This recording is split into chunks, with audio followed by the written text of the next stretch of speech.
রাজধানীর কারওয়ান বাজারে এই মুহূর্তে পরিকল্পনা যে অধিদপ্তর রয়েছে সেই অধিদপ্তর ইতিমধ্যে কিন্তু ঘেরাও করেছে।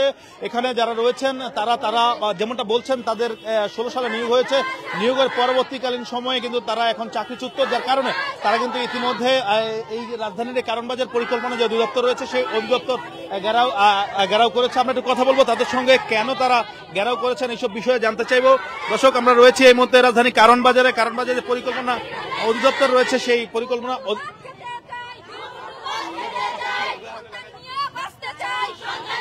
দেখতে পাচ্ছেন যে পরিকল্পনা অধিদপ্তরে ইতিমধ্যে কিন্তু এখানে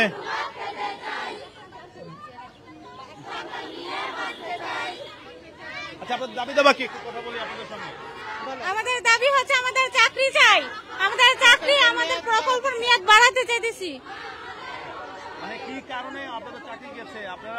আপনারা কন্টাকে না, আমাদের প্রজেক্টই ছিল, ঠিক আছে, প্রজেক্টই ছিল, বলছে যে আমাদের প্রজেক্টের মেয়াদ বাড়াবে, কিন্তু এখন প্রজেক্টের মেয়াদ শেষ হয়ে গেছে, এখন আমাদের প্রজেক্টের মেয়াদ থেকে বাতিল করা হইতেছে। আমরা কাজ ভালো করেছি। দর্শক, যেমনটা আসলে শুনছিলেন যে পরিকল্পনা যে অধিদপ্তর রয়েছে সেই অধিদপ্তরের গেটের দুইটা পাশেই কিন্তু ইতিমধ্যে তারা অবস্থান করছে এবং সকাল থেকে এই অবস্থানটি তারা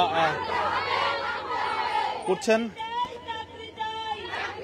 চাকরি চেয়ে পরিকল্পনা অধিদপ্তরের সামনে।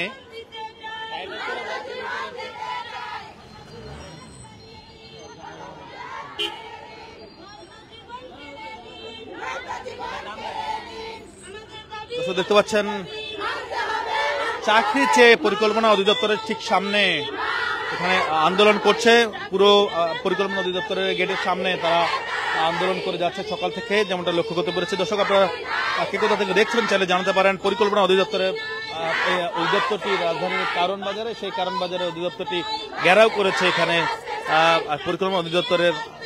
আমরা একটু কথা বলবো। আপনাদের দাবিগুলো কি? আমাদের যে প্রজেক্টের যে প্রকল্পটা আছে ওইটা আমাদের চাকরি আমাদের ফিরিয়ে দেওয়া হোক।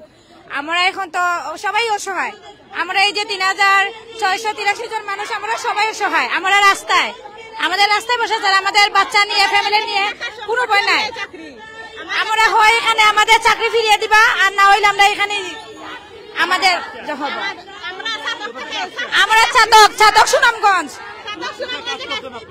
হ্যাঁ, পিপিপি সাতক সদরে কাজ করছি, সাতক সদর সুনামগঞ্জে কাজ করছি, সাতক সদরে 3 বছর কাজ করছি, 4 বছর রানিং চলে, এখন 4 বছর রানিং চলে। হঠাৎ কইরা বলা হইছে, কোনো নোটিশ নাই, কোনো কিছু নাই, হঠাৎ কইরা এটা বন্ধ করে দেওয়া হয়ে গেছে। আমাদের চাকরিটা হঠাৎ করে কেন চাকরিচ্যুত হলো?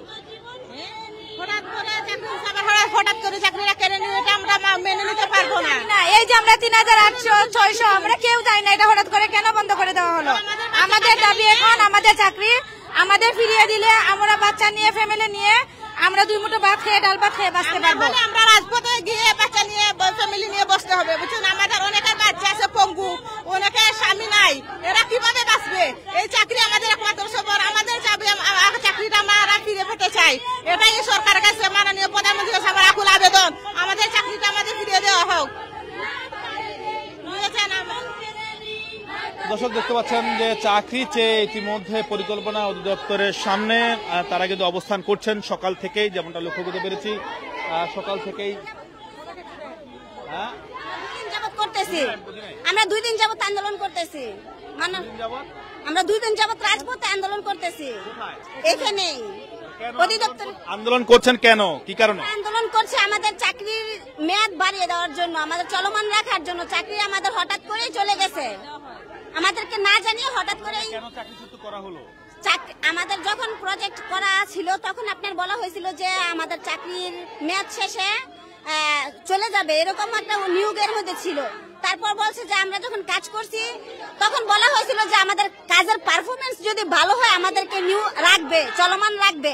তো আমাদের কাজের তো কোনো গাফিলতি নেই, আমরা রাত দিন অক্লান্ত পরিশ্রম করে গেছি, আমরা কাজ ভালো করেছি।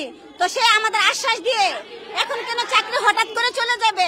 আমরা প্রত্যেকটা মানুষ সারা বাংলাদেশে 3686 জন মানুষ, এখন আমরা সবাই গ্রাজুয়েশন কমপ্লিট করে, এখানে অনেক মা বোন আছে, এখন সবাই তো এই চাকরিটা করে তারা অন্য পড়াশোনাতে, অন্য চাকরিতে সময় দিতে পারছে না। তখন এখন সবার বয়স চলে গেছে, এখন তারা কোথায় দাঁড়াবে? এখন তো কোনো চাকরির বয়স নেই। এখানে অনেক আপনারা একটা মেয়াদকালীন সময় চাকরি করেছেন না, আপনাদের সঙ্গে কন্ট্যাক্ট কি ছিল? মেয়াদকালীন সময় এরকম কন্ট্যাক্ট ছিল না আপনারা সরাসরি সরকারি? না না, সরাসরি সরকারি না, মেয়াদকালীন একটা সময় ছিল। তখন তারা বলেছিল যে কাজ যদি ভালো করতে পারে তখন আমাদের কাজে চলমান থাকবে, আমাদের চাকরি চলমান থাকবে। তো এখন আমাদের হঠাৎ করে নিয়ে গেছে। এখন এখন বয়স তো চলে গেছে, এখন আমরা কোথায় গিয়ে দাঁড়াবো? এখন প্রধানমন্ত্রীর কাছে আমাদের এইটাই এখন আবেদন, উনার দাঁড়াতে আমরা 3000-4000 পরিবার কি বেঁচে যাব? কারণ এখানে প্রত্যেকে অসহায়, কারো স্বামী নাই, কারো হাজবেন্ড অসুস্থ, কেউ বিধবা, এখানে প্রত্যেকেই অসহায়ের মতো আছে। তো প্রধানমন্ত্রী যদি বিভিন্ন ক্ষেত্রে কাজ অনেক টাকা ব্যয় করে, তো আমাদের চাকরিটা যদি ওনার দ্বারাতে যদি মানে হয় তাহলে আমরা সবাই কি ভালোভাবে একটু চলতে পারবো, সন্তান সন্তোষী নিয়ে মানুষ। দর্শক যেমনটা আসলে জানছিলেন যে তাদের যে অভিযোগগুলো রয়েছে সেই অভিযোগের বিষয়ে তারা বলছিলেন যে কেন তাদের চাকরিচ্যুত করা হলো সেসব বিষয়ে তারা বলছিলেন যে এই মুহূর্তে চাকরি ফিরে পাওয়ার জন্য তারা ইতিমধ্যে এখানে পরিকল্পনা অধিদপ্তর যে রয়েছে সেখানে আন্দোলন তারা করে যাচ্ছেন। আমরা একটু কথা বলবো আরো কয়েকজনের সঙ্গে। আপনাদের মূলত চাওয়াটা কি বলবেন? আমরা চাইতেছি আমাদের চাকরিটা যেন আমাদেরকে ফিরিয়ে দেয়, আমাদের চাকরি যেন চলমান থাকে। আমাদের সরকার যতদিন থাকবে আমরাও ততদিন থাকতে চাই। আমাদের চাকরিটা আমরা চাই। আমরা সবাই অসহায়, অনেকে অসহায় এখানে আছে, কিন্তু অনেকের এজও নাই। সবাই কিন্তু সরকারি চাকরিতে যাইতেও পারবে না। তাহলে আমাদের প্রকল্প মেয়াদটা আমাদের বাড়িয়ে দাও, চলমান থাকুক। আমরা সরকার যতদিন থাকবে আমরা ততদিন থাকতে চাই। আমরা প্রত্যেকে এখানে মাঠে থাকতে চাই যতক্ষণ আমাদের চাকরি না দিবে ফিরিয়ে। দর্শক যেমনটা আসলে জানছিলেন যে চাকরি চেয়ে ইতিমধ্যে পরিকল্পনা অধিদপ্তরের ঠিক সামনে তারা অবস্থান করছে। গত 2 দিন যাবৎ তারা অবস্থান করছে এমনটা কিন্তু তারা বলছে।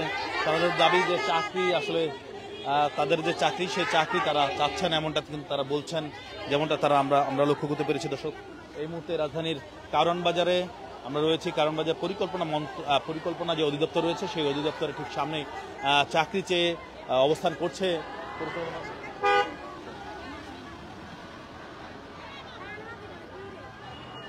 দেশের বিভিন্ন প্রান্ত থেকে তারা এসেছেন, তাদের দাবি দেশের বিভিন্ন প্রান্ত থেকে তারা এসেছেন।